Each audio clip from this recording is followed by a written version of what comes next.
Last Saturday, we had an amazing Japanese language learning card game event. Who was there? Ian was the host. He's an incredible host and Japanese learner, knows the game very well.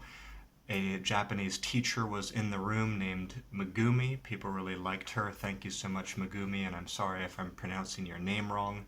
Leon was there, my man from the Language Party Exchange. They do online and in-person language exchange events.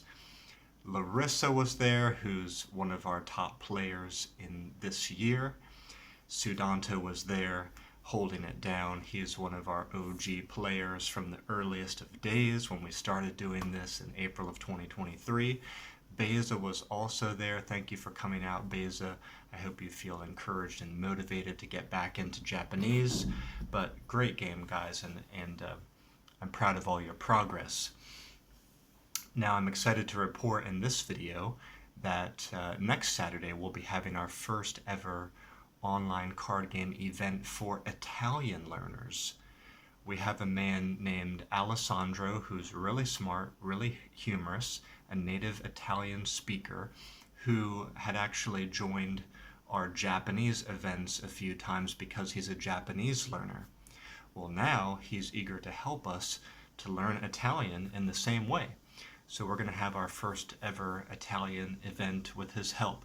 If you're interested to join, check out the exact date and time in the title of this video. Make sure that day and time can work for you. And then you can do one of two things. You can go to languagecardgames.com. You can always see the schedule there and sign up to play there. There's a sign up form. It's very quick and easy.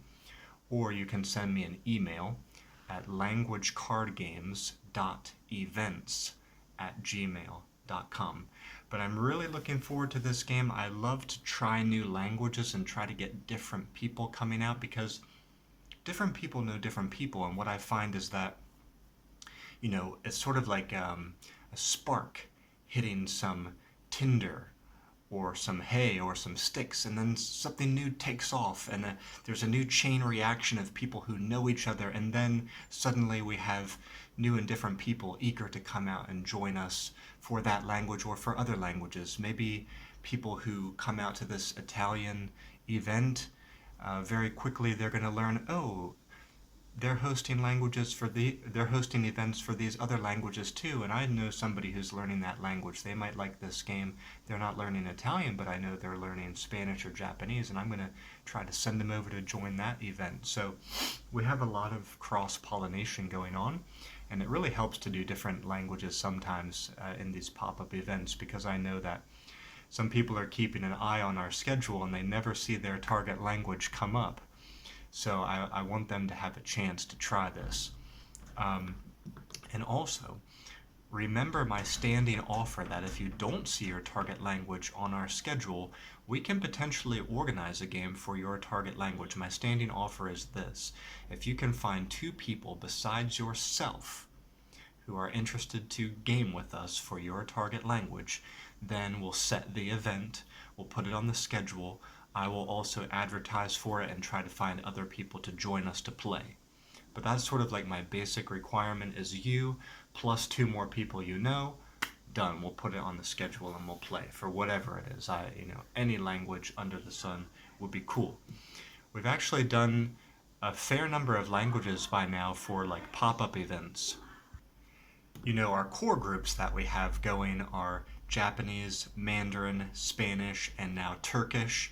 But those are the ones that proceed most regularly and most dependably because those core players are pretty strong, and or the hosts of those events are also dependable, reliable.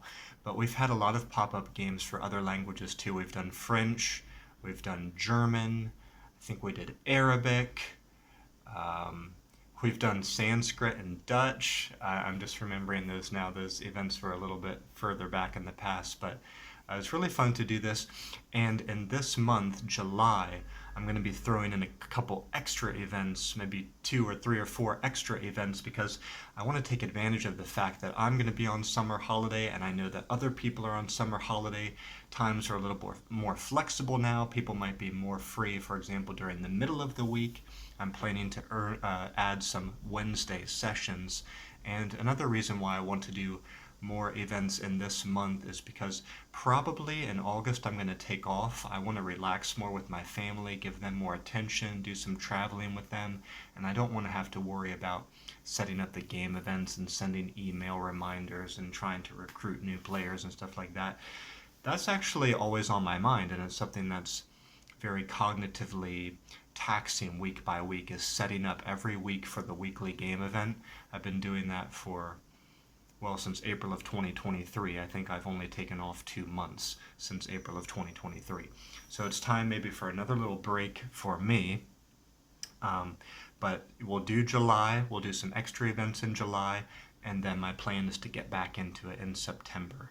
I really enjoy doing this, and I really enjoy connecting with the players and the people, like Larissa and like Wendy, who there are top players in this year. They've each attended 7 or 8 games each in this year already. We're going to be giving away prizes at the end of the year, a free game deck to a free physical professionally printed game deck to our top player, and then to the runners up we'll also have some rewards and prizes. You can see the leaderboard on the website languagecardgames.com.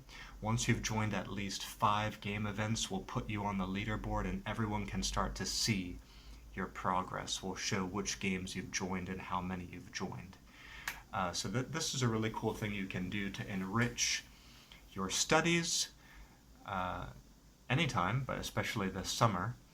And it's motivational too, because there's prizes, there's a leaderboard, and also you're going to feel accountable to a group, this group of players who are coming out every single week. Now, if you are just learning one of the target languages that we have groups for, maybe you can only come out once a month. But imagine if you're learning 2 or 3 of the languages that we have groups for, you could potentially come out every single week, or most weeks in a month. And you're going to be getting to know different people, but also some of the same people who are coming out to these different language events. So it's a great way to socialize, meet people. A lot of our players are on social media, posting about their progress, and we support them on social media. Myself and the other hosts who are on social media, for example, like Ian, we're going to be supporting you and sharing about your progress online. One place that we do this a lot is Twitter. You can find me at Lang Card Games. That's at LANG Card Games. I'm on Twitter, and I follow the people who regularly attend our games, and I often like and support and retweet their posts. We share screenshots of our games, for example, so that's a great way for us to collaborate and support each other and lift each other up. Now, a little bit about the game we're playing. What game are we playing? The game is a game that I have designed as a language learner for other language learners. It is a fantasy-themed card game, so it's just infused with magic. It's a whole world that you can immerse yourself in, but it is built for language learners. By a language learner, for other language learners. The game has the professionally printed decks, which I already mentioned. It has the virtual versions, which is what we're using online when we do these game events. And it has the printable versions, which you can print out at home, cut out, and start playing with right away. This game also has a 10,000 word story behind it, which you can read for enjoyment and for pleasure. It has study guides available, pre-built study guides, which cover all the topics in the game for Spanish, Mandarin, and Japanese, and that new language, Spandarin. We've got study guides for that stuff, and not only that, but this game has foil cards available too, holographic cards, which is pretty cool, and you can potentially work together with me to design your own game card, so we do card commissions. My friends and customers Leon and Jay have had their own character card designed, which they can use in the game, physical and printable, and possibly in the future we'll be doing virtual decks, which have the players' own cards in them, which we can play with online together. So, like I said, it's really a world that you can just get lost in and enjoy as a language learner. I think language learning should be a magical and vibrant and fun and unforgettable process. To me, when you learn new words in your native language, but even more so in a foreign language, you're tapping into a special kind of magic, because you're going to be able to use and command these words to influence other people, to influence your life, to influence a change in your reality. It all starts with how we think and then the words that we speak. When we learn about other foreign languages and foreign cultures, it expands our minds. It expands what we know is possible, and therefore the real changes can start to take place in our daily life. So I'm excited for you guys to try this with us. It's absolutely a brilliant and fun way to learn in the summer. I'm going to be playing this game a lot with my daughter Elisa. You're going to be seeing more videos coming out real soon showing us playing the game in person with the physical cards, which I highly recommend that you try as well. But that's it for today's video. Thank you for watching, and I hope you tune in for future Monday videos where I will be giving a recap of the last Saturday's game and giving a plug for the next Saturday's game. Oh, I forgot to mention that we're actually doing Mandarin this week, because this week we're having an extra session. We're going to do Mandarin on Wednesday, and we're going to do Italian on Saturday. Well, that's the current plan, but remember, you can always see the schedule and sign-up form at languagecardgames.com. Hope to see you in a game soon, and good luck with your language learning. Bye-bye for now.